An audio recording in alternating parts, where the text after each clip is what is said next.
Welcome to the Seahawkers podcast with your hosts, Adam Emmert. What are we going to do about emoji-shaped floor pillows, especially the poop emoji? This is out of control. And Brandan Schultz. Seahawks fans should not call that a Fail Mary game. We won. How is that a fail? Go Hawks!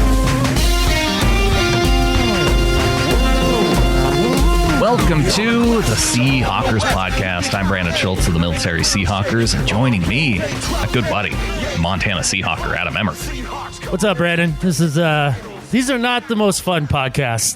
The ones where we say, well, guys, we've reached the end of this season. I guess we're not going to the Super Bowl. This is only the second time we've ever had to do that, though. Yeah, it's still not fun, Brandan. I'm not used to it yet. I agree. Yeah. It's not fun. Especially how you hyped up the team going to the Super Bowl almost the entire season. Well, once I started, I couldn't stop. You know, you gotta. I mean, I was only off by 2 games. Okay. Yeah. We'll forgive you. Okay. Thank you. I will. I won't speak for everyone. Oh, all right. Well, I mean, I didn't break Earl Thomas's leg, so no, or Tyler Lockett's, or as far as I know. No, that wasn't me out there. No, it definitely wasn't you on the Earl hit. Absolutely not. No, if you ever confused me for Cam Chancellor, you are a blind person. Right. Well, the good news is a week from now, we should be talking about Kenny Easley in the Hall of Fame. So that's good Seahawks news. Sure. I like how you're already glossing over the last game. That's fine. Well, we're going to get into it. We're going to recap this Falcons game because, Adam, as we've talked about in the past, we have to feel all the feels. And some people, yes, they don't like to tune in for it, but others do like to tune in just to remind themselves and maybe think about what went wrong. And yes, to feel all the feels. Well, yeah, I mean, it's part of the process, you know, just the state of mourning that you have over the loss of a season. And the thing is that we all sit here and we feel like, oh my gosh, the season's over, and it's like the worst thing ever. You know, your team is in the divisional round of the playoffs, right? You know what I mean?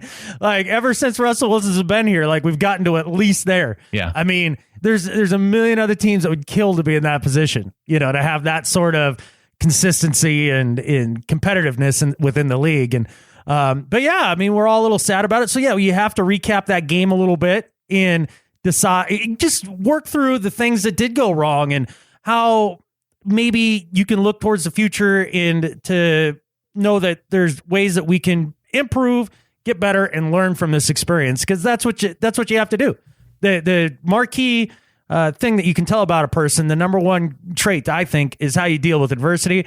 Well, here's some adversity for the Seahawks. They lose again in the divisional round. Let's see how they deal with it going forward. Yeah, and adversity as fans, too. You can really test your fandom by going through some adversity, too. It's not all, you know, everybody, we can't all be Patriots fans and just have, you know, Tom Brady winning the Super Bowl every other year. It works for them, but that's about the only one. Well, the thing is, too, is it feels that way right now, again, because Tom Brady has been back to the Super Bowl a couple times here recently, or at least once. And I mean, he's on his way again this year. But there was a stretch there where they didn't go to the Super Bowl for many years, and they were knocked out in the divisional round or the championship round year after year after year. And, you know, up until the run they had through Super Bowl 49, there was legitimate talk before that Kansas City game of that year, whether or not the Tom Patriot, Bill Belichick dynasty was over. You can be a great organization, have sustained success, and take a couple years to get back to a Super Bowl. That happens because in the salary cap area, you got to reload and rebuild and take your shots when you can get them, because you can only have the kind of depth and stuff to make it to a Super Bowl, and injury luck and some of those things so many years in a row. I mean, and that's really what you saw catch up to him in this game against Atlanta, right? Brandan, is a little bit of injury luck catch up to him, a little bit of depth issues catch up to him, and they end up losing to the Falcons on the road. Yep, and we're going to get into that. I want to talk about whether or not the Seahawks window has closed, because that's the thing that you keep hearing now and then. It's over. Yeah, pretty much. Well, I want to get into that. We have more media outrage involving Richard Sherman, and we have Seattle media telling us why we shouldn't be fans of our own team. And and then we can talk about where we go from here, just as a show in the off season. And I want to get into that as well. Cool. Well, before we get into this Atlanta Falcon loss, let's talk about, Adam, about the idea of the window closing, because you talked about it with the Patriots. Yeah. They had several years where they, as far as they made it, was the divisional round. I really liked Hong Kong Hawk, Dave Bloomquist. He posted on Twitter the list of NFL quarterbacks who have made the playoffs and won a playoff game their first 5 seasons. It was a really long list. Actually, it wasn't a long list at all. It was just Russell Wilson. Really? Oh, Russell Wilson, the only quarterback to win a playoff game in his first 5 seasons. And so when I hear people questioning whether or not the Seahawks window has closed, I wonder why are they thinking that way? We still have Cam Chancellor under contract. We still have Earl Thomas under contract. We still have Russell Wilson under contract. Doug Baldwin signed last year. There's so many of the core guys to this team. And yet you're going to ask the question of whether or not the window's closed? I'm surprised you're even asking the question, Brandon. I mean, I've been reading all these articles, and it's clear. The window is not only closed, it is slammed shut. There's no way that this team will ever make the playoffs ever again. Not with these players and these coaches and this GM that have a track record of sustained success. No, there's no possible way that they could do it again. I mean, just like you said, they have too many guys that are still in the primes of their career coming back to participate in the next year. They've got another draft to go through to acquire more talent. Like, that's not going to help. And, and then they've got this franchise quarterback guy. And I mean, look, most teams, when they have one of those, they go back to the playoffs with some regularity, but this one won't. I mean, he's too short. He spends a day of the week at the children's hospital every week. If he's so distracted by helping kids every week, when's he going to take time to actually learn how to play football better? Exactly. And I mean, it's his fault that the offensive line stunk for the year. And yeah, it's pretty clear that this team has no shot. And that's really the narrative that you would get if you read all of these national stories, all of these writers that are so disconnected from this franchise. That's the feeling that you would get. And I find it astounding. And I think where it comes from is you look at teams in their normal ebb and flow, their normal rise and fall. They're usually in 3 to 4 year kind of cycles. You have a peak and then a valley, peak and a valley. And the good ones can find a peak again about every 4 or 5 years or so.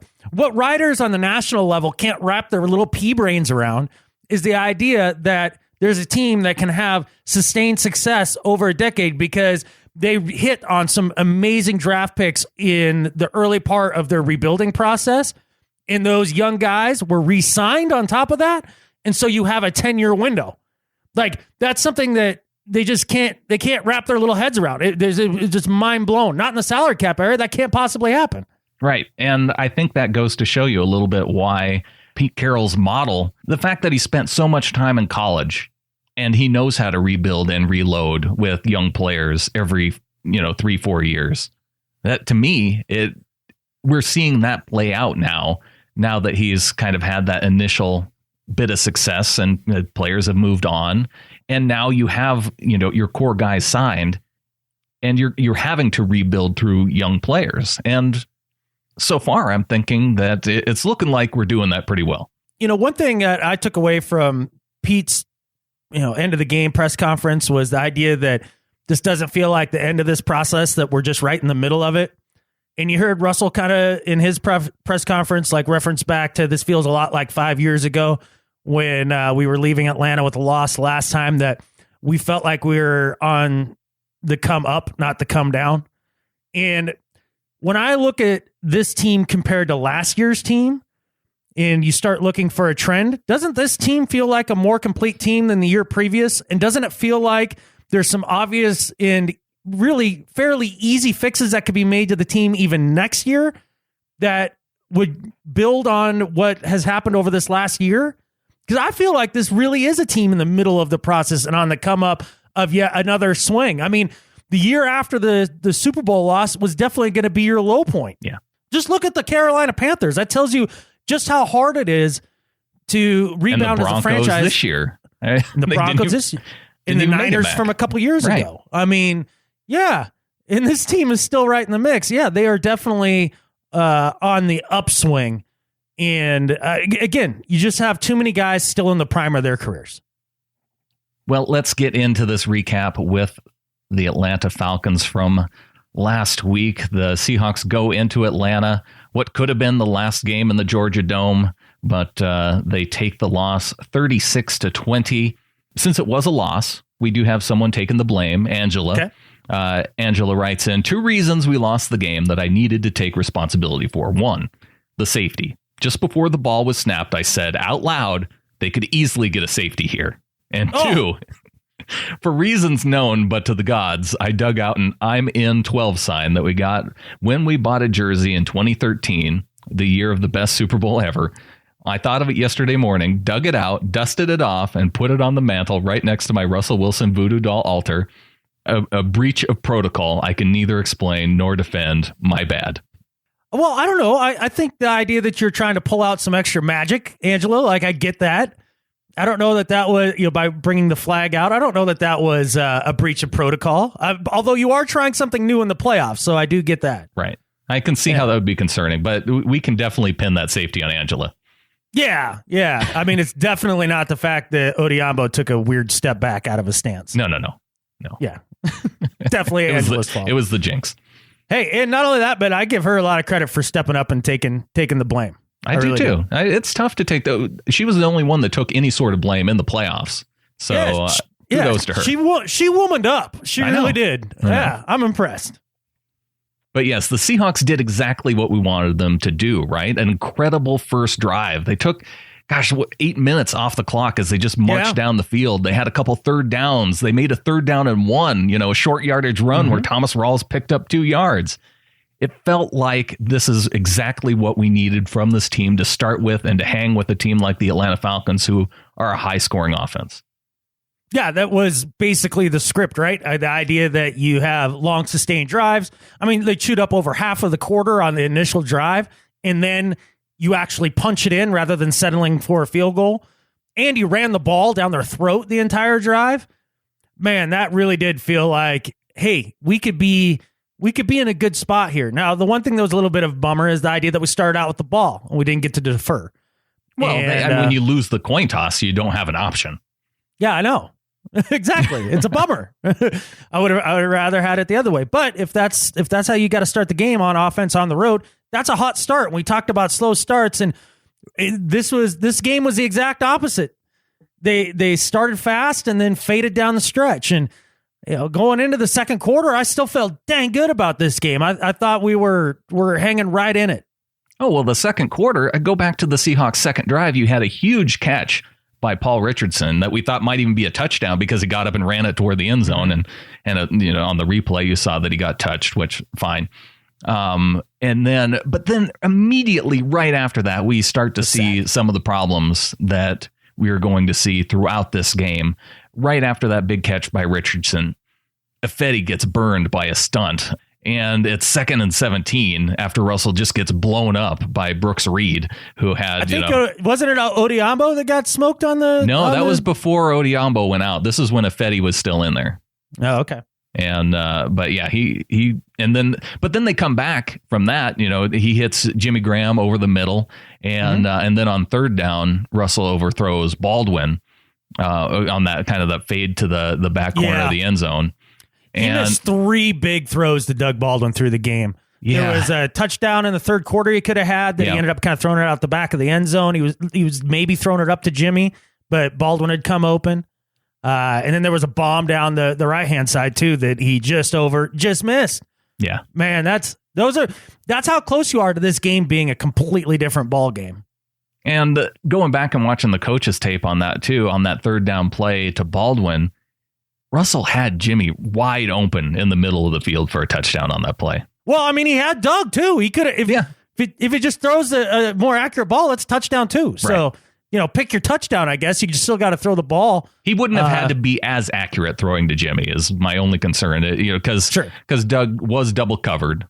I mean, there were 2 guys there, but he was open. He was open. But here's the thing.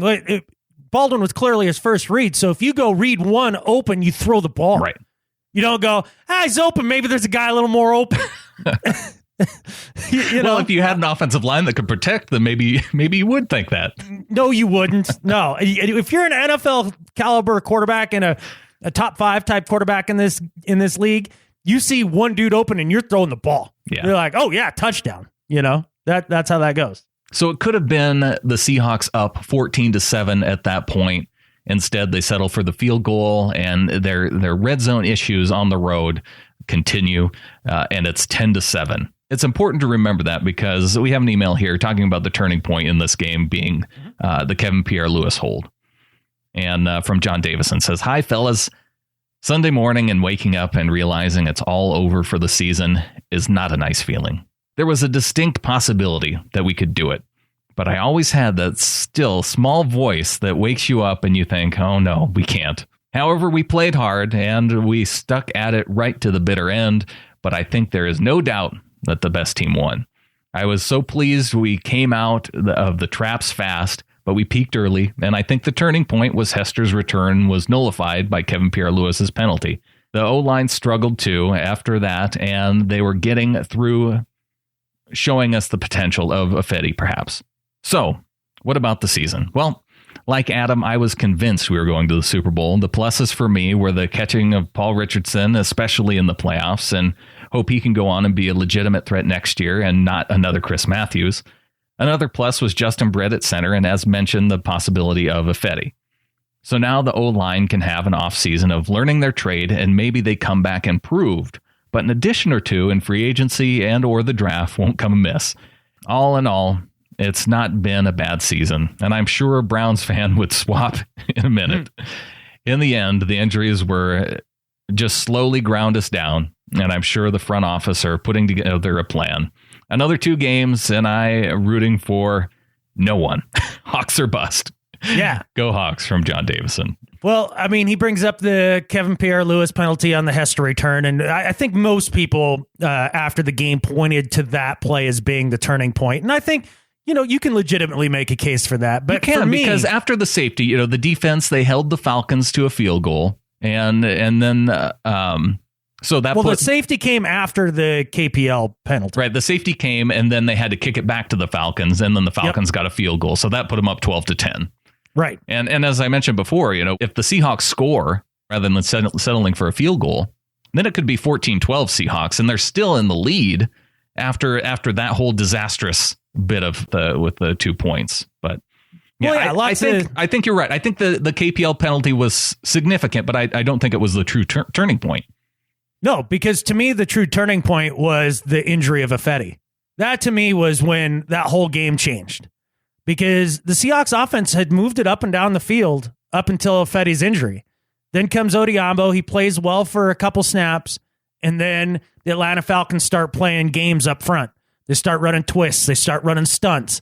And that's when it all fell apart. Because when your thinnest position group loses one of its 5, and you have to put in somebody who's even thinner in talent, in Odiombo, and the little bit of communication that you have on the road that they struggle with so mightily is now gone in the rhythm of it. You saw it was right after that. We stopped running the ball. Russell started having to run for his life. And I really felt like that was the turning point in the game because it looked like the Seahawks offense was going to be able to go up and down the field more or less at will for the rest of the game. And that injury to me, combine that with the KPL penalty, because instead of, being basically, what was it, on the Atlanta 20 and knocking on the door to kick another field goal, you're backed up to your own 1, give up a safety after punt kick, the free kick for the safety, and you set them up with excellent field position. They're going to get points there no matter what. That's like a 20-point swing almost when it's all said and done. Yeah, it wasn't that they were that backed up, though, because I think they were they were inside the 10 after the penalty.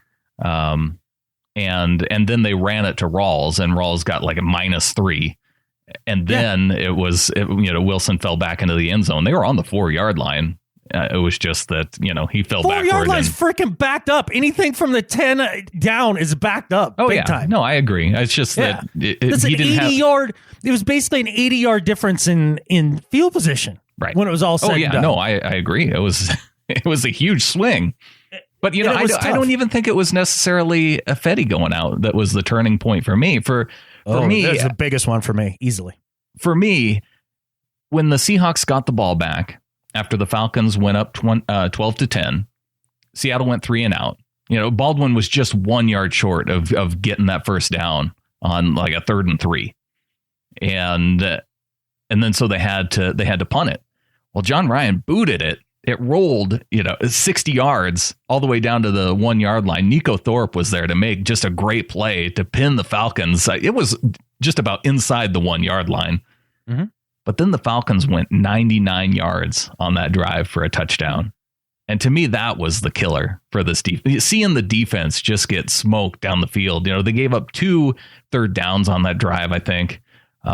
They couldn't get off the field. And the reason why it made such a difference to me, it was like the Seahawks didn't even know what to do afterward. They had 53 seconds left on the clock when they got the ball back. They had 3 timeouts, and they just ran the ball twice going into halftime, down 19-10. Yeah. And I'm not surprised at that point when your offensive line had struggled as much as it had. What, you're going to go and compound this and make it even worse going into halftime? We saw the Seahawks gamble in the close to halftime last time they played the Falcons in the divisional championship round and, end up losing points right at the end. I mean, they could have gotten points right at the end of that half and yet screw the whole thing up and, go into half feeling a little deflated. So I understand that. I think the idea of that 99-yard drive, there's something to that. The idea that they went 3 and out just before that. I mean, again, that speaks to the Ifedi injury to me. I mean, they were moving the ball and then suddenly they totally abandoned the run come second quarter on. And we barely saw Thomas Rawls do anything from that point forward. And I think that's something that I could bang on Darrell Bevell a little bit because it had been effective and it did look good early. And it would have kept the Falcons offense off the field even more. You go 3 and out and you're a little bit gassed as a defense, and then they start stringing together a long drive. When you're thin at a few positions, safety and corner, it gets tough to stop them as they go down the field. Well, and see, for the defense in the third quarter, they still couldn't get it down on third down. They had 2 opportunities because the Falcons, because they deferred, they come out after the half. The defense should be rested by then, right? They all had time to rest after the half. Mm-hmm. And again, the Falcons marched down the field. They happened to get them into 2 third and longs. They had 1 3rd and 8 and 1 3rd and 10. They're down 26-10 before the Seahawks even get the ball for the first time in the third quarter. Yeah, it was tough. You really did need a stop on that drive. There's no doubt about it. One of the things that really stood out to me throughout the entire game was the way that the Seahawks were dominated in the trenches, whether that's defensive line or offensive line. I mean, clearly the offensive line had its struggles, but I definitely felt disappointed in the amount of pressure that was put on Matt Ryan. I mean, I know everybody's going to point at Jeremy Lane and Deshaun Shedd and even Sherman and talk about how the corners couldn't hold up. And no Earl Thomas made a big deal, of course, a big difference and was a big deal. But I really felt like it was the lack of pass rush on Matt Ryan and the lack of pass protection for the Seahawks that really was the undoing of this team when it was all said and done. They need another pass rusher or 2. Well, Bretton Sidney definitely agrees. He sent an email saying, after watching the Seahawks playoff loss to Atlanta, it was apparent to me that the failure of the pass rush to put pressure on Matt Ryan was the main reason we lost. Say what you want about the O-line, injuries, and bad penalties. The Hawks could not get the ball off the Falcons and stop them from scoring. Are the Falcons really that good, or are we in serious need of an upgrade in the pass rush for next season? I think part of it really is the Falcons are that good. Yeah, I think that's part of it. Their offensive line really came together as the season went on. They were clearly a better unit this last Sunday than they were the first time that we faced them. They've come together and they are a better unit. There's no doubt about it. So you go up against a very good pass blocking offensive line, and I mean they got some pressure. I mean the defensive line didn't play a terrible game. Yeah, by any stretch. I mean I don't want to paint it in that kind of light, but I had really come to expect the type of performance that I saw early in the year against Atlanta when it came to the pass rush, and especially with the addition of Frank Clark. And part of that could be too. I mean, Dan Quinn's a heck of a coach, and so he would be able to coach those guys up against the Seahawks defensive line too. Now, another thing, give Atlanta some credit for, the receivers made some really outstanding catches. I mean, Gabriel had a couple really tough catches that were contested, or like he had to make a huge adjustment on one back shoulder throw towards the left sideline. I mean, he made some monster catches. Sanu made a couple really tough contested catches. The touchdown he scored, I thought Lane actually had very good coverage. Look, it's just sometimes the way the rules are today, good offense is going to beat good defense if you can do it consistently enough. Now, great defense will beat great offense. Right. But if you're just going to have two good matchups, the way the rule book is today, the offense has the advantage, and they took advantage. And really, the little bit of pressure we did get on Matt Ryan, give him some credit. He was able to move around in the pocket and sidestep and do some of those things and not get rattled, which was impressive to me. That's not something that I've seen him do with consistency throughout his career. So, the other thing about all this too, Brandon, when I look back on it, I feel like this is a very different game if you play it in the clink, because we talked about that, kind of series of unfortunate events with the hold on the Hester return and then the safety and how all that snowballed real quick. Mm-hmm. And think about how much energy the crowd had after that and the team had after that. It was huge. Now, that happens at the clink. That you don't get that kind of surge if you're the Falcons and the Seahawks. You're maybe able to withstand that a little bit more. Well, we talked about it coming into this game, how difficult it had the Seahawks had put themselves into a position by not, winning one of the Arizona games, on makeable field goals, or, winning the Rams game early in the season when it was so tight. I mean, you had plenty of opportunities for this to be a home game. It was right there. That number 2 seed was right there going into the down the stretch last few weeks. And you got to win those. You got to win those games. And even still, doesn't it burn you up to know that had the Seahawks won that game, the NFC Championship round would still have been played in Seattle? I know. I mean, the Packers did their end of the bargain, and we could have easily been at the NFC Championship game right now, Brandon, as we speak, as we do this podcast. But wasn't meant to be. And once you got down as big as they did, like you said, with the Falcons scoring on that very first drive of the second half, basically you weren't going to run the ball anymore. The Falcons were able to pin their ears back on the pass rush. It just made it too tough on Russell Wilson and company at that point, even with Paul Richardson playing out of his mind. Right. Yeah. Even 26-10, they get the ball, the first possession, and the Falcons even bailed them out by, lining up incorrectly and because the Seahawks were punting. And so they got the free first down and still drove it into the red zone and again could not get it into the end zone. And a part of that was the pass rush was just, Russell had no time to throw. No time. And, that's one thing that I wanted to focus on a little bit too regarding this game. On 46% of Russell's dropbacks in this game, he was under pressure. 46%. That's insane. Yeah, that's too much. That's way too much. And he still had a dang good game. I understand he had 2 picks. One was in a desperation mode, and the other was a bobble, I guess, where Luke Wilson caught it, hits the ground, then it pops out and goes to one of the Falcons defenders. Somehow that's still an interception. That's fine, whatever. Well, the ball never hit the ground, and Wilson never... Luke Wilson did when he had it. Right. Well, he didn't complete the catch. Well, then it's not an interception. If it didn't hit the ground... Look, he did complete the catch. He had the ball in his hands and he's on his back on the ground. I don't know what else you need. Yeah, I know there was a lot of controversy around that, but I and the officiating as a whole. Yeah. 7 penalties on the Seahawks for a quadrillion yards. The Falcons the Falcons literally had 2 penalties, one in each were 5-yard penalties. Yeah. And I didn't know if they were going to get a flag thrown them all game. I really didn't. Apparently, holding was not an issue in this game. No, that was I don't totally know if legit. A single holding penalty got called on either team. Well, defensive holding on Richard Sherman when Julio was face masking him. Right, yeah, well, that's fine. Yeah, Julio can just jerk him down by the face mask, and like Sherman just trying to keep his feet, he gets called for the hold. Yeah. That's cute. There's a lot of the officiating, and again, home games. This is why you want home games. Well, see, at home, you can hold the guy's face mask while you catch a touchdown with the other hand, and it counts. Yeah, exactly. I just didn't think. I find it hard to believe that Atlanta played that clean of a game all the way through. Right. I just do. And I'm not saying that's why we lost by any stretch of the imagination. Oh, no. Not even close. No. I'm just saying that was a frustrating aspect of this game as it went down. No doubt about it. No. And as you mentioned, Atlanta clearly, and when it came to the offensive and defensive line, they had it worked out. So let's go on to one more email here. One from Brandan in San Diego said, I don't know what to say.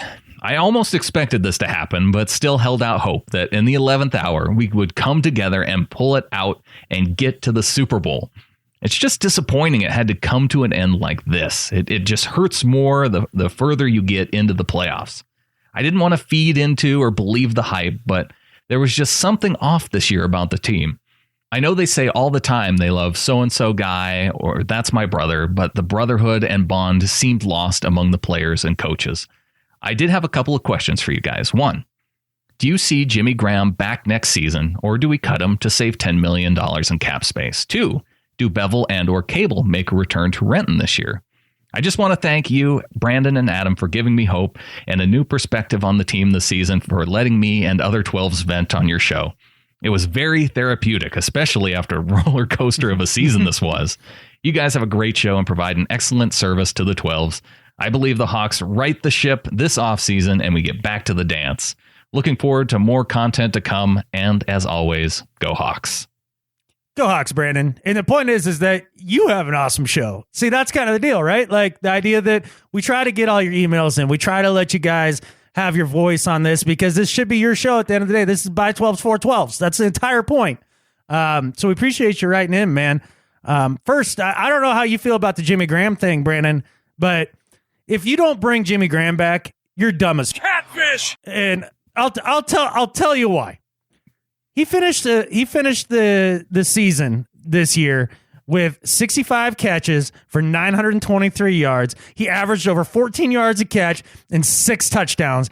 And we could easily up that touchdown rate going into the season. He was the number 2 receiver on this team. As much as we lament, hey, we never get the ball to Jimmy Graham, that's a huge season out of a tight end in a Seahawks offense. Yeah, that's your number 3 performance in the NFL by a tight end. Right. So $10 million for that kind of output. That's meeting your value model, I think. Absolutely. He earned every penny of his contract. I'm fine with the money on it. I totally, you got to keep Jimmy. You got to keep Jimmy. It just makes sense to me. I agree. No, this was his 4th best season in his career as a tight end. So right in the middle there. And, 2 of those were with Drew Brees throwing 5,000 yards, his 2011 season. Yeah, video game offense. Yeah. One thing that I found funny, Brandon, is I was looking at just yards per game today. Yeah. And this year, this Seahawks team averaged something like 370-odd yards per game on offense. That was more than the 2005 Super Bowl Matt Hasselbeck-led team. Holy per game. You're kidding. No. And that was an offensive-centric team. Yeah. I went back and looked at a lot of the numbers when you compared them over the years. And the offense under Pete Carroll has been more prolific than the offense under Mike Holmgren. Wow. Okay. We're going to have to get into more of this in the offseason. And, yeah, you mentioned Brandan and it being, the show of people who listen. And really this last week with all of the listener emails that came in, this was such a huge week for people emailing into the show. And it was one of the cool things I know for us, because having to prepare for the show, it just, you're hitting all of the points that we wanted to get to, and to get your perspective on it too. I think it's what will help carry it into the offseason too. Oh, big time. Your guys' participation throughout the offseason will be essential, because it's hard. I'm not going to lie. It's hard to do this through the offseason. So if you guys can keep it up with the emails and all of your suggestions and topics that you want covered, that makes it so much easier for us to do it through the difficult time of the season. Because I'm not going to lie, it's a real chore. It's a real chore, especially when the weather starts getting nice. When the weather starts getting nice, I know that gets hard. Yeah. I can be on the river, riding the motorcycle. You know what I mean? I got catfish I could be doing. Yeah. We appreciate it a lot. I think the other thing you brought up was the idea of Bevel and Cable, whether they'll be back in Renton this next year. And I think that's an emphatic yes. It looks as though Cable had pulled out of the 49ers process. It's smart by him. I don't know why you'd want to get involved in that organization with that ownership group. And then Gerald Bevel obviously didn't get a lot of looks this year at head coaching positions, and pretty much all of them have been filled up. So I would see them both back with the Seahawks next year. Yeah, I would agree. Cable, whether or not he just realized that Kyle Shanahan was going to be their first pick, and for as far as coaches go, and decided to back out at that point. But yes, it does look like Cable will be back. And Pete, you just mentioned this is a more prolific offense than the 2005 Seahawks. Yeah. You're not going to get rid of Darrell Bevell. No, he's terrible. Remember, everybody wants to fire him. Again, that's one of those things when you start going back and you look, you go, really? This is a true fact, and it's a true fact. I mean, Russell Wilson, the level of quarterback play since 1990, if you look just straight at passer rating, Russell Wilson has been higher than every other quarterback in every one of his year as a starter, except for this year. Matt Hasselbeck was 3 points higher in his QB rating in 2005 when he was a legitimate MVP candidate. Wow. So why aren't we talking about this or instead in the media? Why is the Seahawks... Because the window's closed, Brandon. The window's closed. The Seahawks are a difficult team to like. With all of this postseason garbage in the media, do we have to remind people why they're fans of this team? If it takes us all offseason, Adam, I think that's what we have to do. Because if you're in Seattle, your local media, your local reporters covering your team right now are telling you all the reasons why you shouldn't like this team. They're telling you why the window's closing. I mean, do they even watch the team? If that's the coverage that you're going to get from your local media, then I think it's time to move on. If you have friends that are reading this stuff in the Seattle area and feel their fandom slipping away, let them know that Adam and I are here for you all off season long. Well, yeah, because the idea too is, look, I think we give you guys a straight spit for the most part. I don't feel like we sugarcoat too much.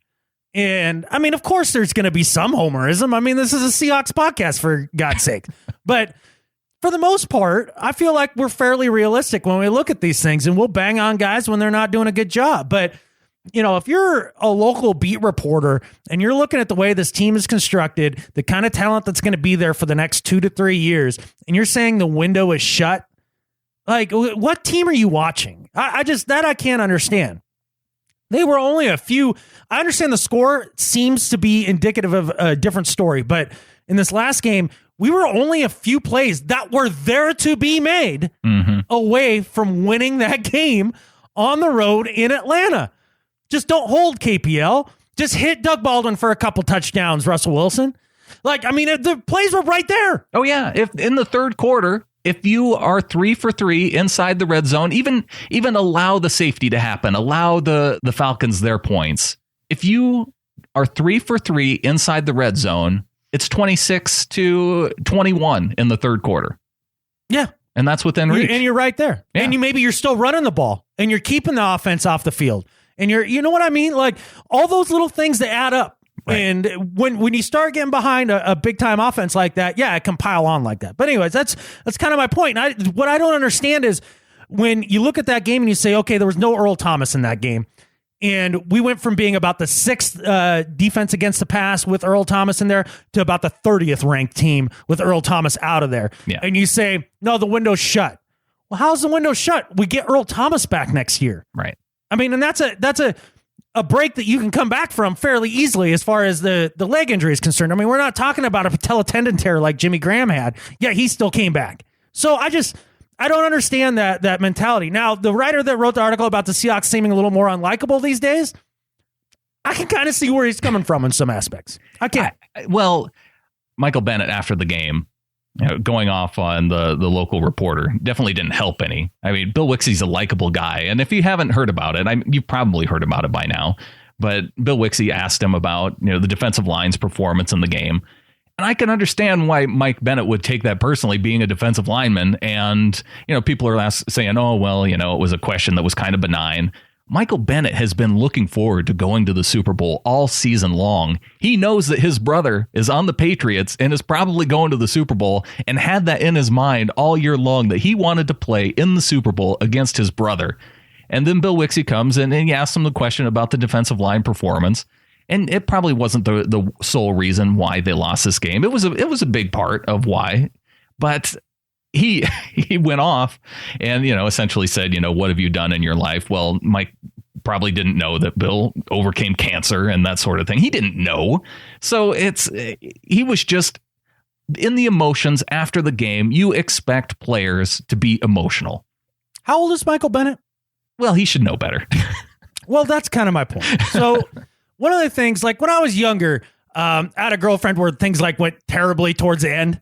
And like, I totally lost my temper and said some things to her that were just mean and nasty. And then there's no coming back from that, right? Because once those words come out of your mouth, like they have an effect, and you're speaking solely from emotion, and it's raw, and it's just not good. And then as I got older, I realized that there's a way, even in your toughest moments when you're feeling extremely emotional and you're upset and you're hurt and maybe some dreams are being dashed, that you can still have a conversation like an adult, and you can express your disappointment, but it doesn't have to be like a 3-year-old child. And the idea that Mike Bennett went off on this reporter, is Mike Bennett an amateur football player or a professional football player? Well, he's a professional. He's a professional football player. Part of being a professional is handling yourself like a professional. And I get that he's quirky and he likes to joke around and all that stuff, but he's in his 30s now. He's been around the block, and he's a professional, and he needs to rein it in. Like that's unacceptable. That really, the way that he reacted is unacceptable. And yeah, there's a degree of unlikability to that. I get where the writer's coming from on that point. Well, Matt Calkins was the writer for Seattle Times, and I did post it on the Facebook page just to know that sentiment is out there. And my point about this is, though, that the media tends to focus on all the negative stuff. And you can see it, you can read it word for word in this article about all of the negative stuff is all front loaded in this article. And then at the very bottom, oh, by the way, there's some nice stories here, too. But that's not what we're focusing on. We're focusing on all the negative stuff, which is what the media tends to do.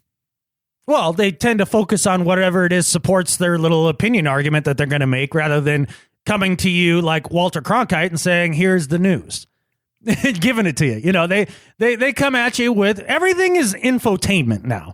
It's not information. It's infotainment. Exactly like this podcast is.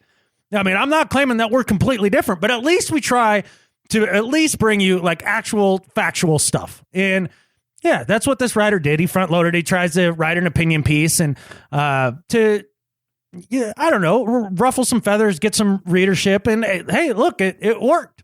Well, there were some people that did agree with some points too. And you don't want your guys, you don't want to have those instances of Michael Bennett moments. It's a bad look. Yeah, it's a bad look. And you don't want to have, as a fan, you don't want to be disappointed in your team and how they, these outbursts throughout the season. And Lars Berger, he posted on the Facebook page, a buddy of ours from high school. Yeah. Oh, man, I haven't heard from Lars in forever. Yeah, I hope he's doing awesome, man. Yeah, I hope so, too. He's in the Seattle area, and he said, this was a tough read. And while there are valid points being made, I feel it could have been spun differently, especially being it was coming out of Hawk Nation. Use the article to build spirit instead of taking cheap shots at a passionate team and fan base. It was a tough year for Seattle, both the team and for the 12s. It was a year of questionable play calling, odd decisions, and personnel changes, as well as a brash of injuries. It's obvious all this took a toll on the mental health of the team and fans. Even the energy at home games felt different this year. It felt disconnected. Our poise was disrupted, and at times it was apparent that we were coming apart, and I don't think we ever really pulled it all back together this season. We are a very excitable team, very outspoken, and very physical. I feel all those are great qualities and are what make this team so great to watch and be a part of. We need to get back to the basics, though, back to what makes our team so great.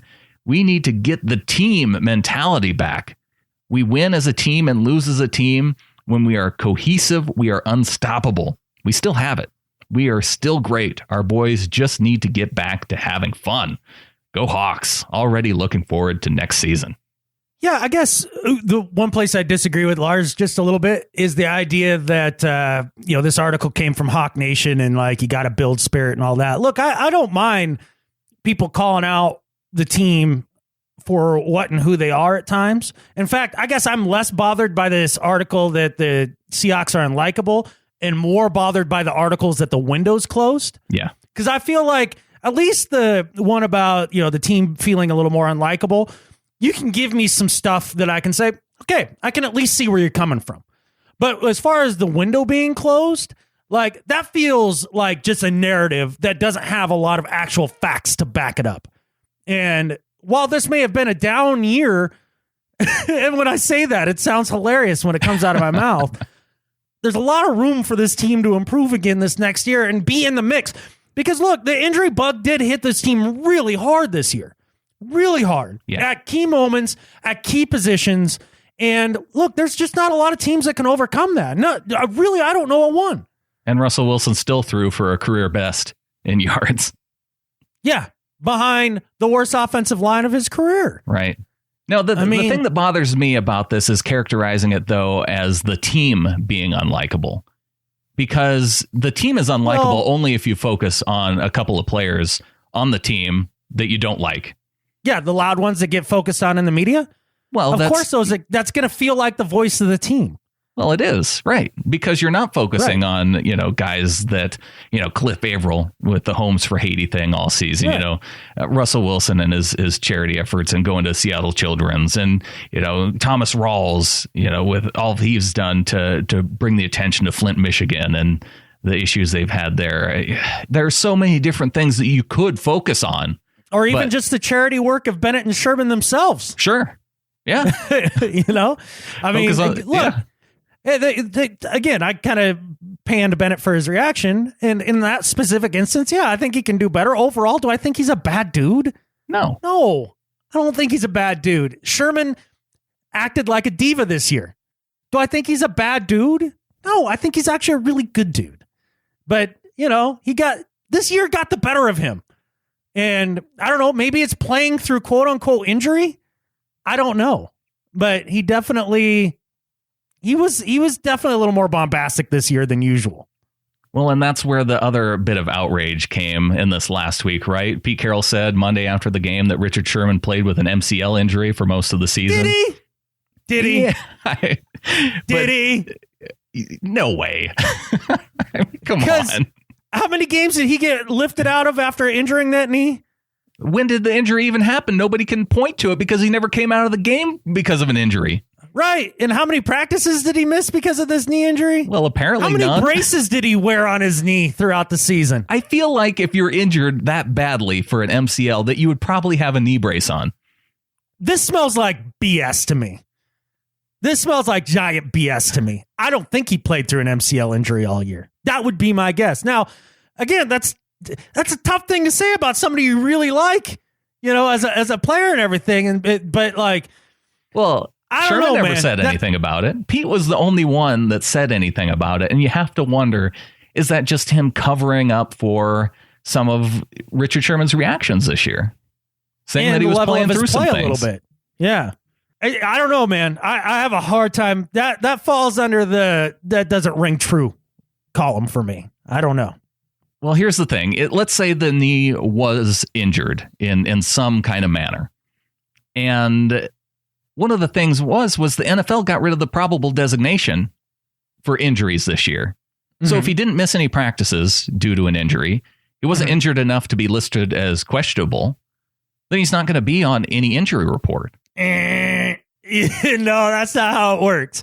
Even though Russell Wilson is he had to come out of the game though for his injuries.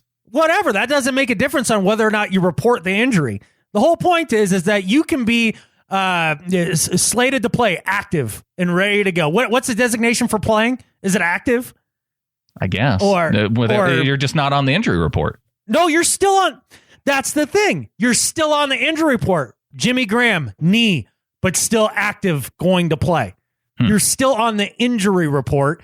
You're just not listed as out. You can be injured and guaranteed to play, and you have to list that injury if there's an injury, because all those dudes in Vegas, they want to know who's healthy and not. And the NFL wants to make sure that those guys get to know that so that everybody gets their money and everybody gets their cut.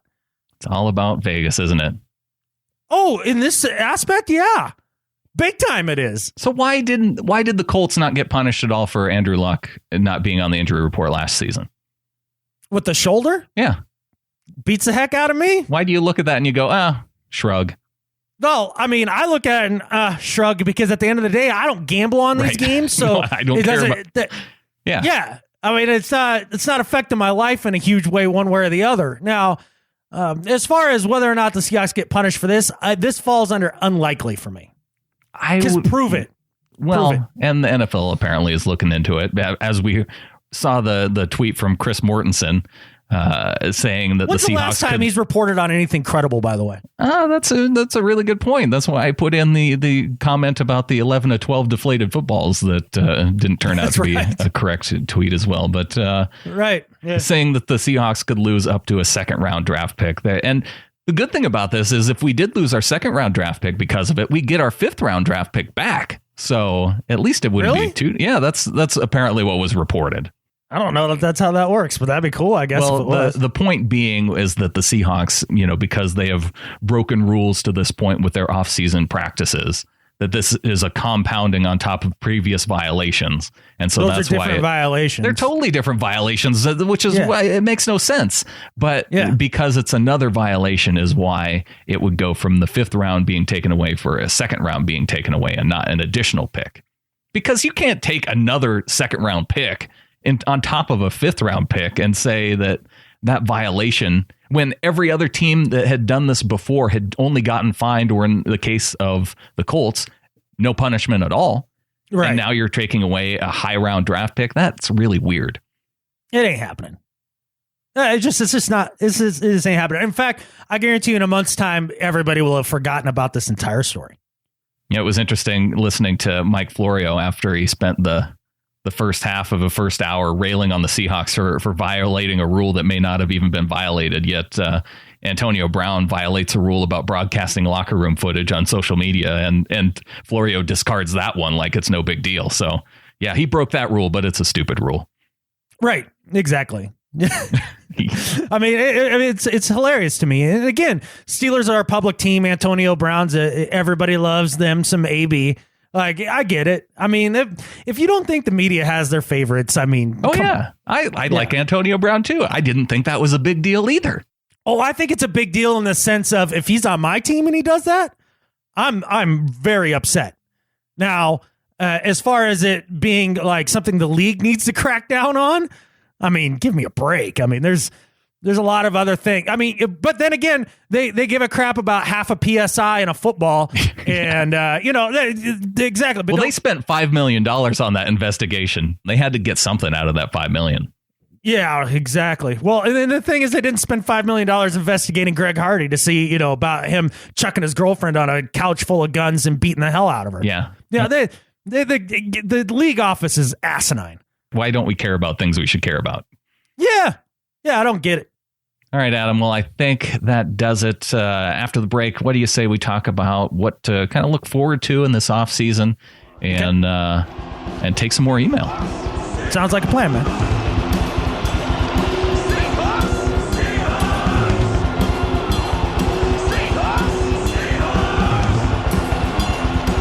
And we're back. The Seahawkers podcast is the official podcast of the official booster club of the Seattle Seahawks. Let's see. We're going to get into some reviews. We're going to get into your email. We're going to talk about some of the things we're looking forward to doing in the off season. Before we get there, though, Adam, why don't we take a look at the Pick'em League? Because I know I'm ahead of you, which is cool. Yeah. Got me by 20 points, man. Congratulations. I shouldn't have forgotten to pick games. That probably would have helped. Well, I could have not changed some picks here and there that would have gotten me more points too. We can look back at all the moves and say whatever, we could have done better. If I lose, I lose. Sometimes you lose, but I feel it's at least close. If I win this year, like Ray Lewis, that's 2 for me. That's 2 for you. I got a nice "You Mad Bro" hat that can be put up for the winner between the two of us. Well, then I hope it's fitted for your head, because it's looking like unless something random happens here that you're definitely going to be winning this. But and congratulations to you, man. Well, thanks. I appreciate that. Well, let's look at the Seahawkers podcast overall leaderboard. This would be for the KJ Wright autographed football, and Easley Street hanging on there at the top, 23-30, 20 points ahead of Lieutenant Nacho Cheese. and Biggity Cool there at 2,300, along with the Drop Bears. I looked up this week, Adam. Do you know what Drop Bears are? No. They are in Australia. Mm-hmm. They are the meat-eating koala bears that attack non-indigenous. So if you speak with a non-Australian accent, walking through the shrubs of Australia, mm-hmm. the drop bears will drop on you and attack you and likely kill you. Crikey! That's terrifying. That can't be a real thing. It's not, but it's really fun. That is fun. I like that. Yeah. I like it. It's a good. It gives people a good reason to not visit Australia, which, you know. Yeah. Yeah. Exactly. It's like Montana. It stinks here. Don't come. Yeah. Well, grizzly bears. Yeah. Oh, yeah. Although those are real, but those are drop bears. They'll drop right out of a tree on you. And moving over to the Patron League. This is for the Steve Largent autograph jersey, Easley Street on top as well, along with Lieutenant Nacho Cheese and the Drop Bears within 30 points. Between Gary and Dave there, okay, within 20 points. It'll be interesting to see how they go with the championship game and then with the Super Bowl, because the picks are hidden. Yes. So we'll see if they pick a few underdogs there to try to catch up. I mean, it's a legitimate strategy. I'm trying it right now. You never know. So you never know. Tune in. Probably we may have an answer. We may have a winner next week, depending on how things go. If Easley Street's ahead by 20. Yep, it's wrapped up. You call it a season, and Easley Street leads more or less wire to wire. Yeah, and with the next weekend being the induction, the announcements of who's inducted in the Hall of Fame, the timing could work out really well for Easley Street. It seems fitting. It's been a fun year for the Pick'ems for sure, man. I've really enjoyed it. I enjoyed the banner with everybody. Looking forward to the Pick'em leagues again next year. Absolutely. So let's get into some reviews, Adam. And all right. First iTunes review in a month and a half, and It's a 1-star review. All right. 1 star, huh? Which, listen up, folks. Did they misclick, maybe? Well, I don't know. Judging by the headline. Oh, okay. It's a 1-star headline. It says Adam Emmert is a moron. Okay.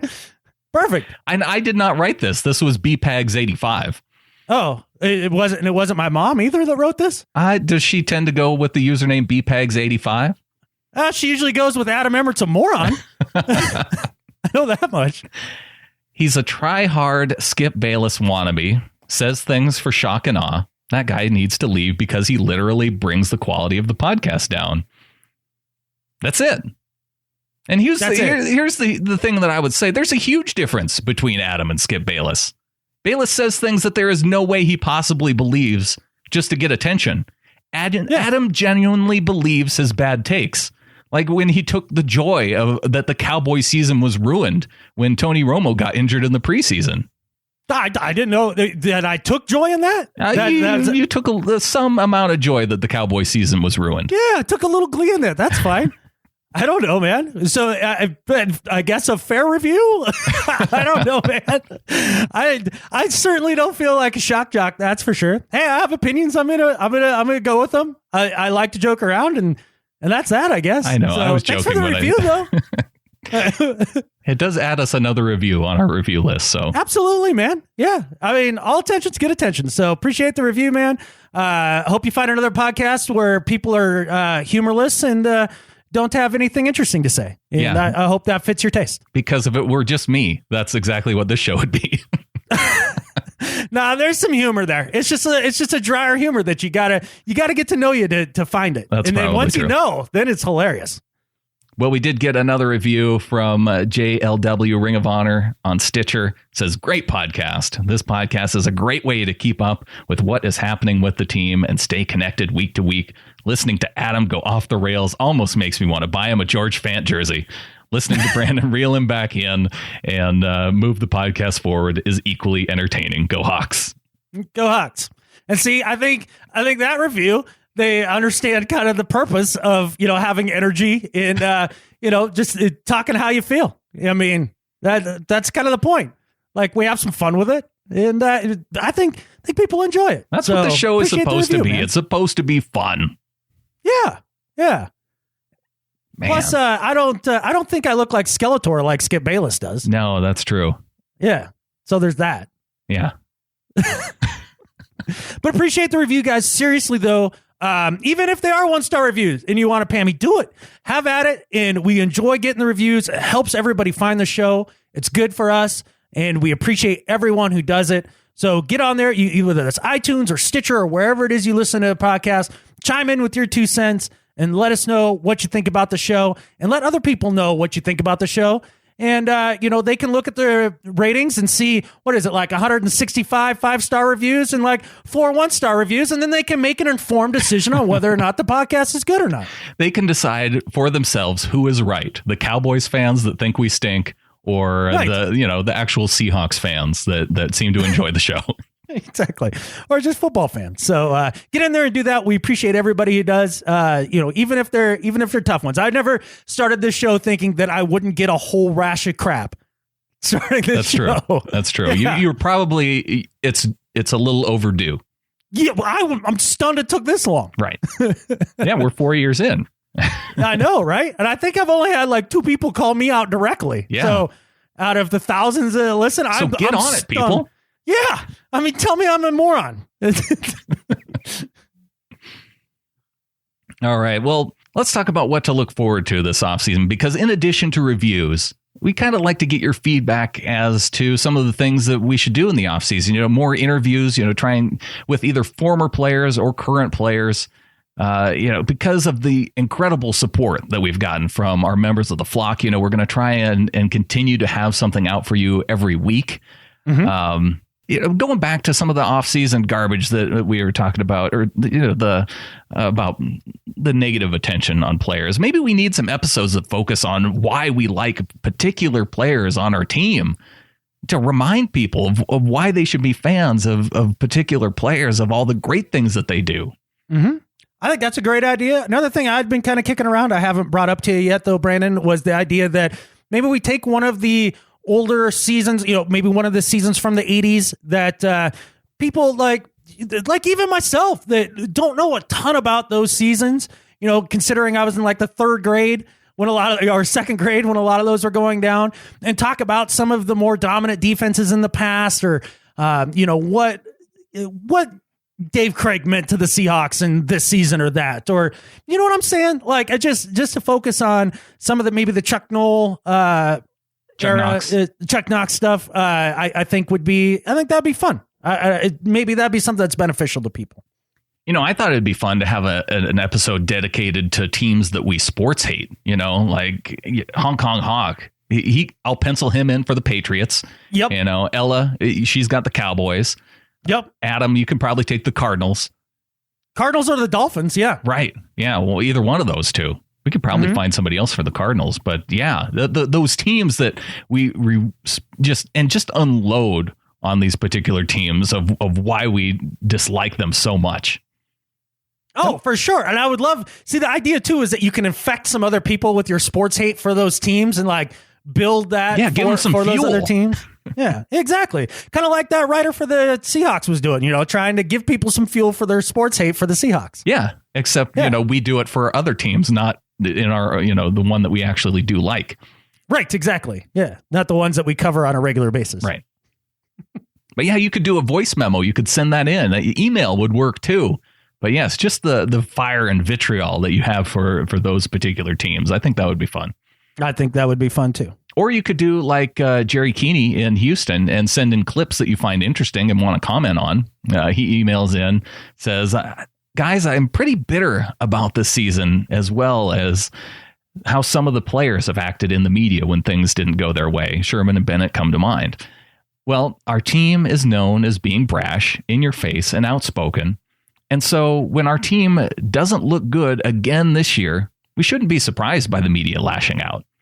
Here is blowhard Michael Wilbon, who somehow still has a job in TV. I'm sure he's a good sports writer, right? Bloviating about the Seahawks. I stole this from the January 17th podcast on Brock and Salk. And I say, set this aside. And when the Seahawks go on to win another Super Bowl, let this garbage spewing forth from Wilbon back out into the wild and ensure he and his quote unquote fans get to swallow it. As much as I am pissed about our team, offensive line, assistant head coach / O-line coach, and again, our failure to keep running the ball versus Atlanta when it worked on the first drive, I despise this kind of garbage from Hot Take ESPN. ESPN and Michael Wilbon, do better, from Jerry. And I don't know if you've heard this clip, Adam, but I've not.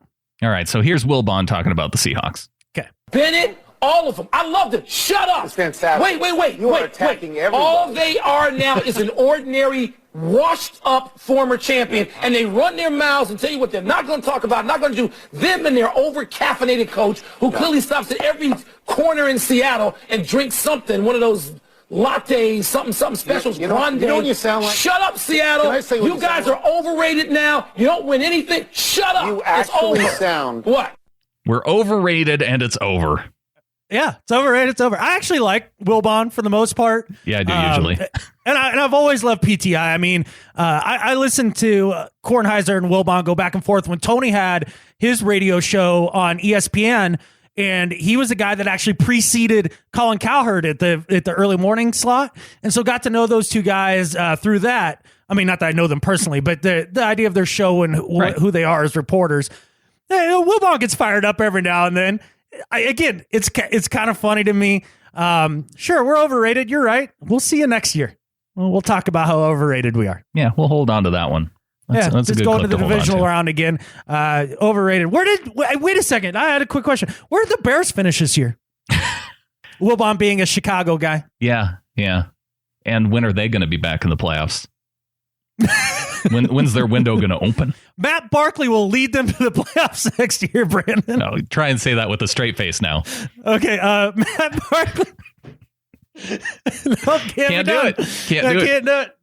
It's like riding a jet ski with a frown. You can't do it. Well, speaking of riding something with a frown, Michael in San Diego, we can cue the breakfast music on this one. Oh, man. Okay. Bring on the breakfast music.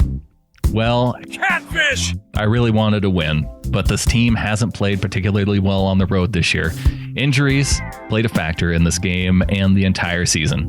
My girlfriend has been sick as a dog for a week, but knowing how important this game was to me and all the 12s, she stepped up. Sadly, the team let her down.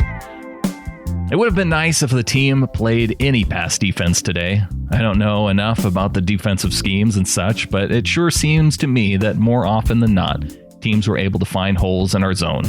Maybe that was due more to missing key personnel in certain positions, but just my observation. I hope Schneider addresses some of the team's weaknesses this offseason. Clearly, we have some voids that need to be filled. This team is not on par with the Super Bowl team. It's better than average, but nowhere near as dominating.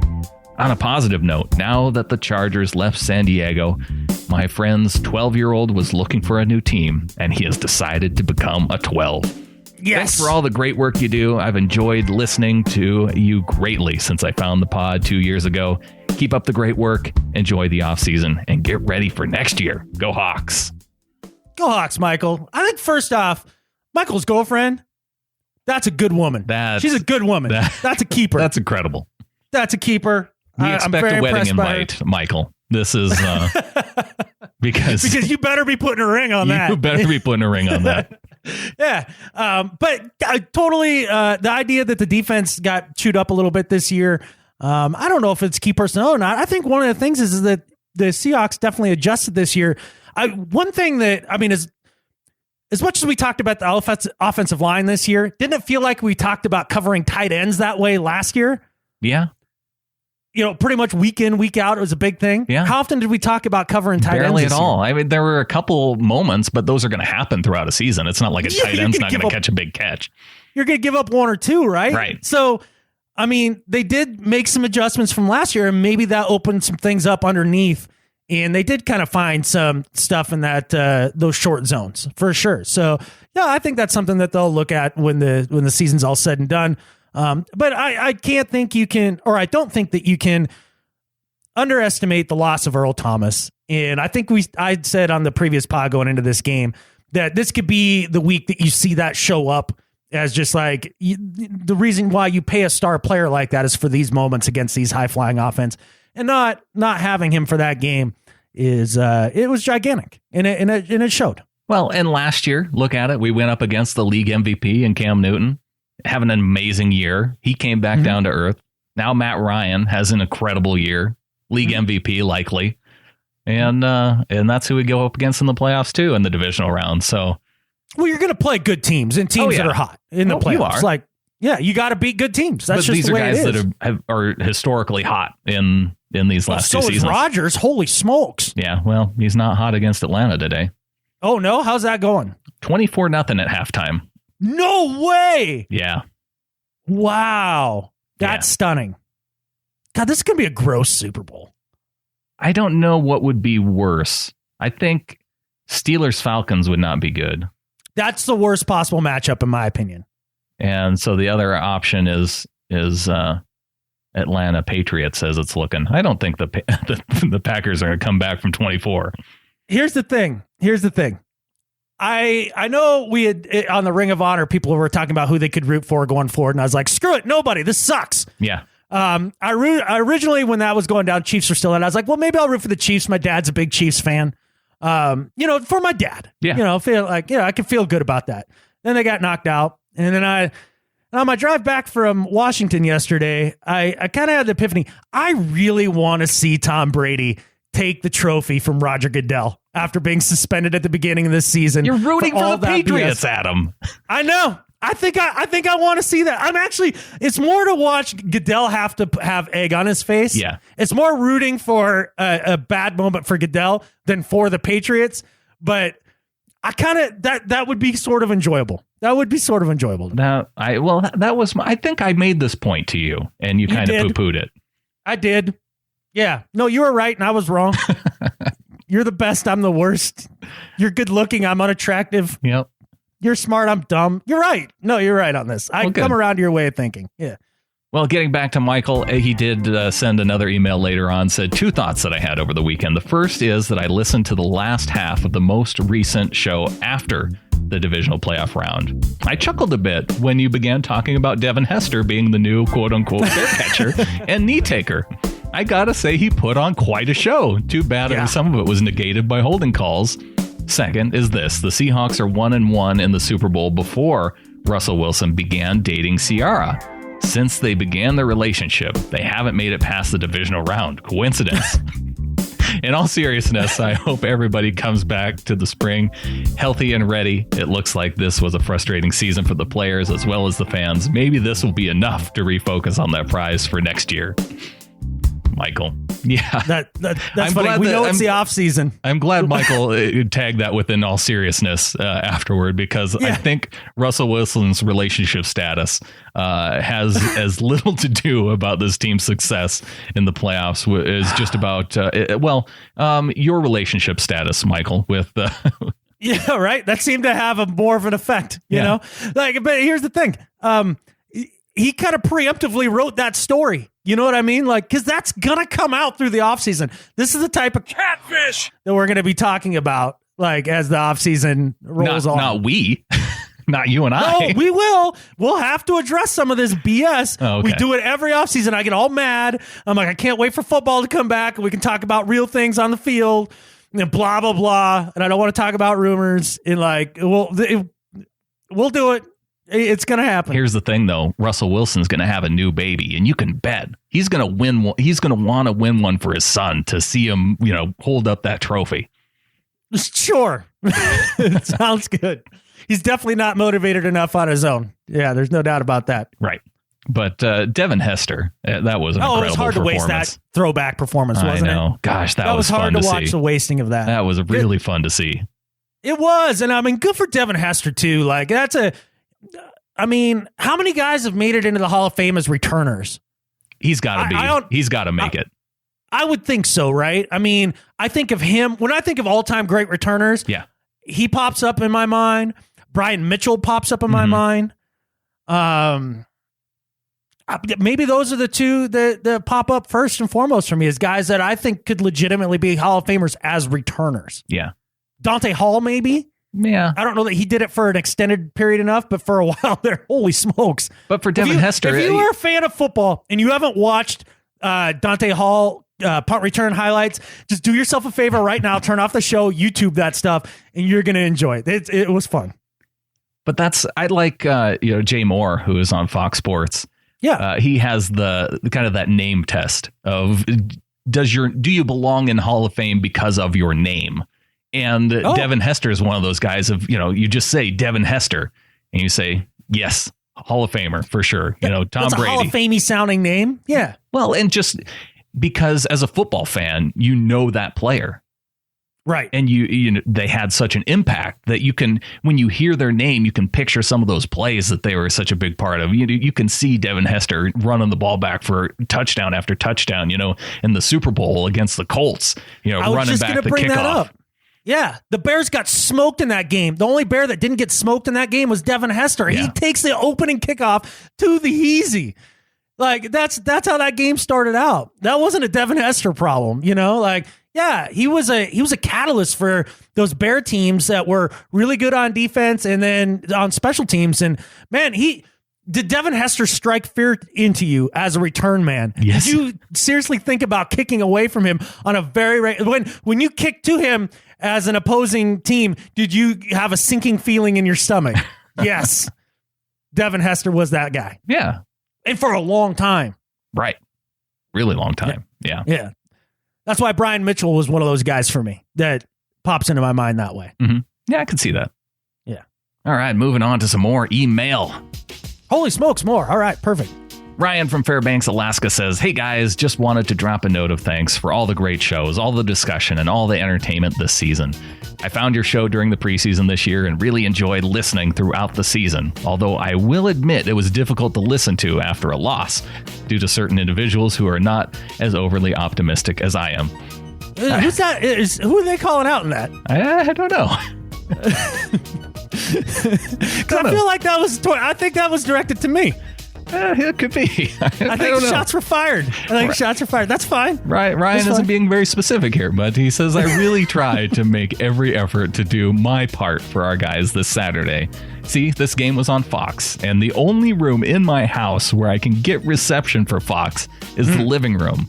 We lost every game I watched in the living room this year. Oh. Therefore, I spent about an hour before the game trying different cords and antenna combinations to get the game working in our computer room. I did finally get it working, but it didn't work well, and I spent the fourth quarter literally holding the antenna because if I put it down, it would instantly cut out. I did my best, but it looks like it wasn't quite enough to help our boys. While things didn't go our way on Saturday, there was still a lot to be excited about. Jimmy Graham's touchdown, Baldwin tearing it up for that 30-yard touchdown in the fourth, Devin Hester doing so much more than fair catching punts and downing kickoffs, to name a few. Side note, when Baldwin scored in the fourth, I started jumping up and down and lost reception again, and then had to settle back down and find the reception sweet spot again for the next play. When all is said and done, I count the season strongly in the good season category. In fact, I wore my John Ketna jersey yesterday to remind myself that things are pretty great these days. Looking forward to hearing more from you guys over the offseason.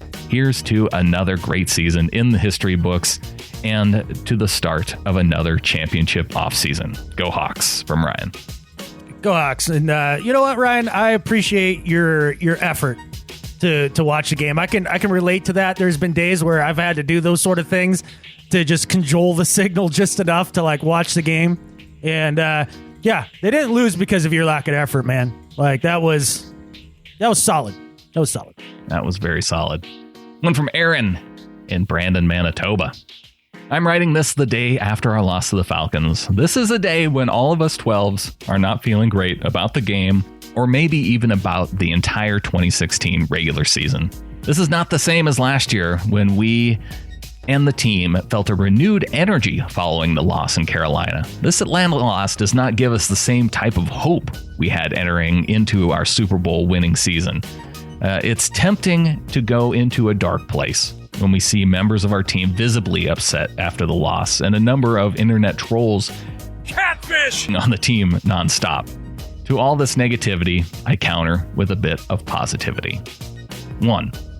20 teams did not earn a spot in the playoffs, including the 3 other teams in our division. We should be proud of this accomplishment. 2, 4 teams did not make it past the wild card round. This marks the 5th consecutive year we have reached the divisional round. Another achievement to be proud of. 3, we have very few lingering injuries going into the offseason. The most serious 2 injured players, Earl Thomas and Tyler Lockett, have the strength and determination to return to full health and productivity. 4, we have a franchise quarterback who only just finished the 5th year of his career. There are a dozen teams in the NFL who are not fortunate enough to have a good option at quarterback. Still, there are about 10 others that either have middling placeholders under center or players who have started or soon will regress. You can criticize Russell all you want about his performance this year. I'm happy to have his ability and leadership on this roster. 5, we easily have at least 10 players on our roster who have a chance to be future Hall of Fame inductees. 6. Ooh, that's strong. 10 is strong. Yeah, that's a strong statement. I'd have to. We should run down that top 10 list in the offseason of who that could be. Write that down because we need all the topics we can get, man. 6, yes, we have improvements to make on the roster, but we have one of the best general managers in the game. Would you rather have Doug Whaley or Ryan Grigson? Hell no. Have faith in John Schneider and his team to make the hard decisions going forward. The challenges they face now are different from the past years. We are not rebuilding, but we have some holes that need fixing. I'm confident they can get the job done, even with our troubled O-line. 7, we get mad at Darrell Bevell and Tom Cable from time to time, but overall, we have a terrific coaching staff led by Pete Carroll. We could be cycling through one-year appointments like the 49ers or the Bills. Rather, we have stability. And number 8, we have an owner in Paul Allen that supports the team and is not trying to move it or run it with ineptitude. I hope we can celebrate this team and keep supporting it through the offseason and into next year. We've got a lot to be proud of as Seahawks fans. Keep up the great work, guys. I'm looking forward to your offseason Seahawks football podcast. Go Hawks, from Aaron. Well, Aaron, he clearly doesn't understand that the window is closed. I know. Well, he's probably tuned out by now after we reminded him. Yeah. I mean, well, it's great. I mean, he almost did a better job than we did explaining it earlier in the podcast of all, like, those are legitimate reasons why you look at this team going forward and say, yeah, we've got a chance to be good for a long time going forward. And really it boils down to me, the idea that you have Russell Wilson under center. This guy didn't even miss a practice after basically having his leg tore off behind a terrible offensive line, had a career year in yards, and still managed to put up a passer rating of over 90. I mean, that's remarkable. It's remarkable, and you can build around that. And it's gonna be a fun ride the next couple years to see where this team goes. And I don't know. I do feel optimistic going into it. I think I agree with Aaron. No, I do too. And, you said that he worded it very well. That's why I saved it for the end, because had I front-loaded the show with that email, right, people could have just tuned out after 5 minutes. Right. Yeah. We need them to stay, tuned in for us to run our rambling mouths for a little while first. And then Aaron recaps it and they can feel good about it. Yeah. That's going to be our format now. Here's another email that I think will close off the email very well from Kiki in Edinburgh.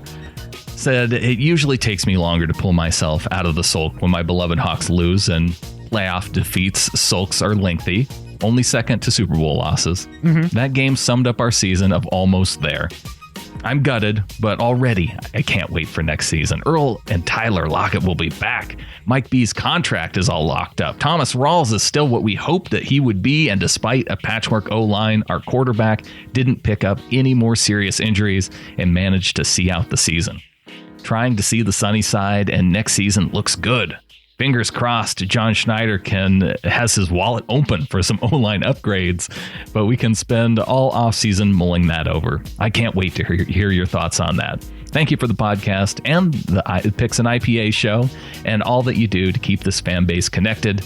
I became a Patreon subscriber in March, and I can strongly encourage other listeners to do the same. for me, the off season awaits. Watching the games UK time means that I can now function at work on Monday mornings, and the neighbors can also get a full night of sleep on Sunday night without me screaming at the TV. I miss the Hawks already. Signed, Kiki. Thanks for writing in, Kiki, and thanks for joining up this year on Patreon and getting in the flock. I mean, it's one of those things that with everybody that's done it to this point, that definitely motivates us to keep going through the off season and stay up on everything for you guys and to put out a show, because I feel like we put out some quality content even in the off season, and it's more work, and it's tougher to find that time when there's more options of things to do. There's no doubt about it. So I don't know if anybody got in the flock this week, Brandon, but I don't feel like they did. We did. We had one. We did. All right. Who got in the flock? Welcome to the flock to Brian Stevens.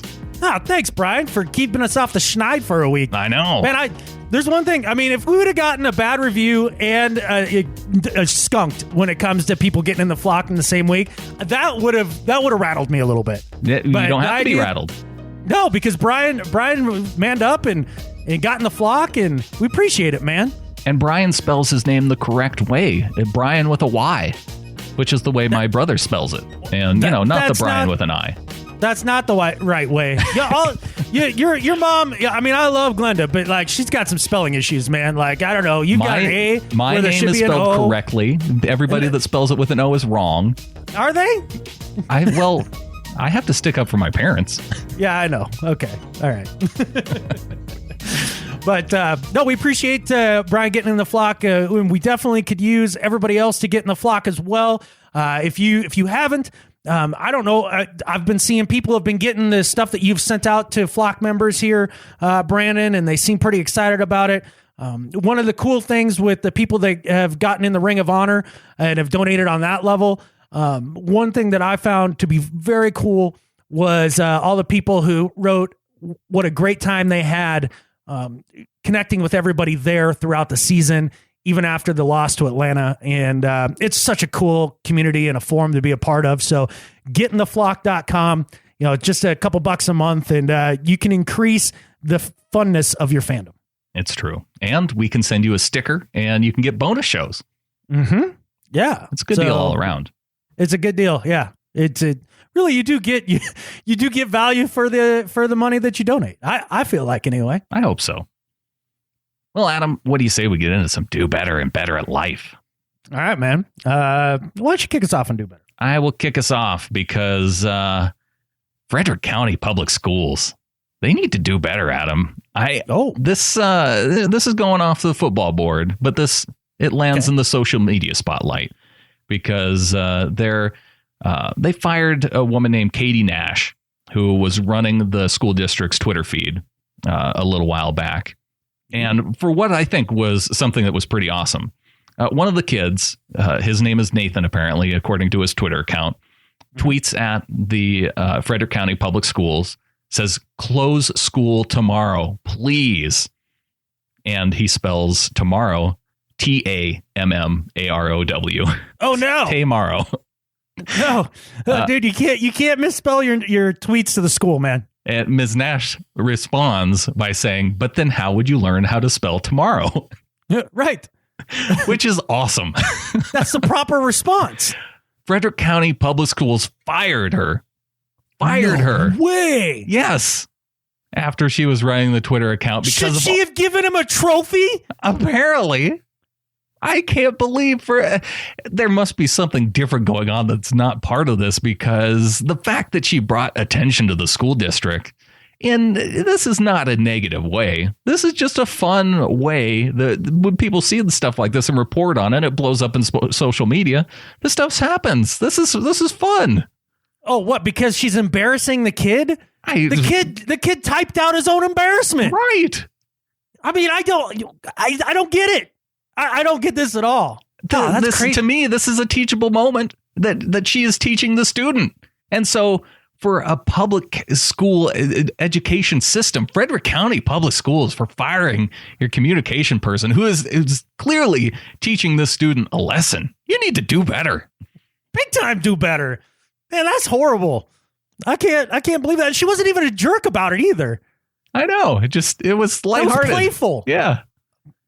She got 1,000 retweets and 1,000 likes before she started becoming people started tweeting "Free Katie" after that they found out that her Twitter access was taken away. Wow. She's going to get a job running a Twitter account of something good. Yeah, that's going to be a stepping stone for her. So yeah, that goes to show you, people, out of adversity, like, there can be a lot of times in your life where you get, something bad happens, but it actually ends up being something better for you in the end. So, man, there's a lot of humorless people out there, aren't there, Brandon? Yeah. Like the idea that they look at that and they say she needs to be gone, like, wow. Well, you can follow her now at Katie Nash, and hopefully, and she was a good sport about it too. She said she hopes her termination causes more people to get involved and interact with the school system. Classy, man. I know. Totally classy. Yeah, big ups to her. All right, man. My do better this week is for one of the media people involved with the Seahawks. And we kind of called out a few people earlier on in the podcast of beat reporters and stuff like that. But this is even worse because this is a Seahawks.com reporter. Oh, no. And, who I usually enjoy his articles very much, but I don't think he understands what he's doing when he writes this article. This is for Seahawks.com reporter Tony Dravetto. And basically, he writes an article, and this is the title. Seahawks planning on receiver Paul Richardson, quote, being a big factor, end quote, next year. Now you say, why would you say that he needs to do better? Because I remember last year, everybody after Tyler Lockett's breakout season getting on board and hyping him up and making a big deal out of it. And I said, this is bad, man. This is going to actually lead to something bad for Tyler. And he had a rough year as far as he didn't have that breakout year that everybody thought he would because he hurt his knee early on in the season. Yeah. And so that kind of kept him from being a big factor. He finally gets healthy, and then his leg shatters in 17 places while trying to catch a touchdown pass.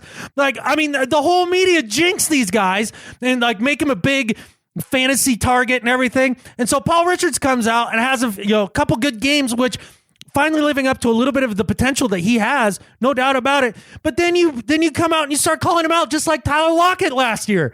You start building him up and hyping him up. Man, get ready for the Paul Richardson hype train for the entire summer, and it's going to effectively ruin his season for next year. So, Tony, for giving Paul Richardson the jinx, do better. Tony probably wrote an article about how Chris Matthews needed to step up after the 2014 season. I don't know. Well, he was still under Claire Farnsworth at that time, so I don't know if Claire might have written those articles. Yeah, maybe. I don't know. Hard telling, not knowing. All I know is right now, today, that's a bad move. Like, just don't be jinxing our guys, man. And that's coming from in-house. I know. You got to stay away from the in-house jinxes. You can't help it outside. Exactly. Paul Richardson has been injury prone. Let's just be like, shh. Paul Richardson's not going to be a big thing next year. Let's not talk about Paul Richardson this offseason. There is a moratorium on Paul Richardson talk now. Not that he's super handsome and super talented and super cool. Like, got great hands, like, and is super fat. Let's not talk about any of that. I like it.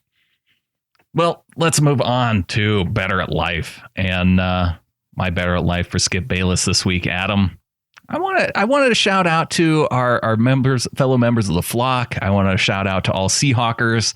And because a few weeks back, we had Joshua Bay of the Tornado Alley Seahawkers on the show. And we talked about how the Seahawkers were kind of rallying around the Cliff Averill Home for Haiti effort. And we wanted to, as a Seahawkers family, kind of pull together the funds to build one house at $6,500. And we heard from Joshua Bay this week that, in fact, we did it. And a huge thanks to everybody in all of the Seahawkers chapters that helped donate.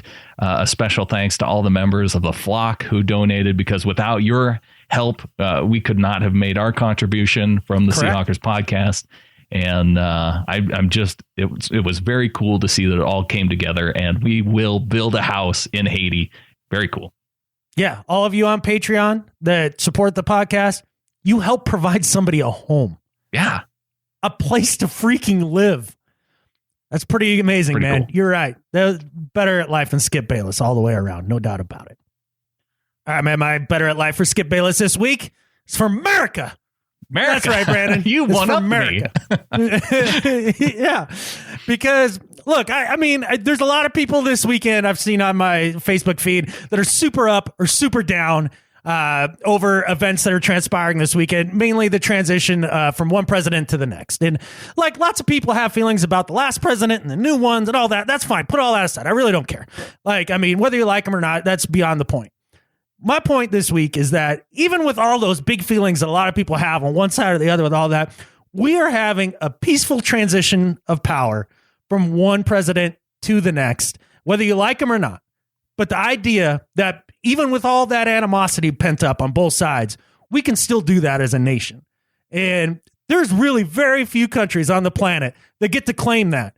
Usually the chaos in the transition of leadership can lead to civil war. Like, it's insane. Like, we have no idea how lucky we are that this happens. And for the idea that the American political system, the American people themselves, even with as divided as everybody seems to be, we can still have that moment and move on with our lives and continue to grow as a country one way or another. I'm just really proud of that. And so I say America is better at life than the Skip Bayless. Well, this could result in some kind of ripple in the space-time fabric because Skip Bayless is part of America. Right. Yeah. He's participated in this. Yeah. Yeah. So in a small fraction of a way, Skip Bayless is better at life than Skip Bayless. You're right. I like it. That feels like there's some sort of Back to the Future moment somewhere. He's like 1/300 millionth of this. Yeah. Yeah. But I don't know. I just think that's a cool thing. I mean, hooray democracy. Yeah, I actually threw that out to my daughter this past weekend. We do this every 4 years, and we've done it at the same exact time on the same exact day every 4 years since 1790 something. Yeah, yeah, and we've managed to pull it off. Yeah, you know, that's pretty cool. Yeah, I'm just proud of everybody. You know, I'm proud of everybody. Whether you're on one side or the other, I think we're getting through it. Yeah, one way or the other. Whether you're excited or bummed, we're all getting through it. We can all share in the well done accomplishment of. Yeah, let's give ourselves a collective pat on the backs. Yeah, you know? I like it. Yeah. All right, well, I think that does it for this week's show. And like I mentioned, we will continue to be back through the offseason. We talked a little bit about Pete Carroll's end-of-year press conference. Adam and I want to dig into that a little bit more next week, along with some of the questions. We have all off-season for questions, so we can get into those. And I think we're going to bring Clinton Bonner onto the show to talk about his 3 and 3 outs all throughout the year and kind of get his perspective on the season 2. So look forward to that next show. You bet you guys. And I think with that, there's only one thing left to say. Go Hawks! Go Hawks!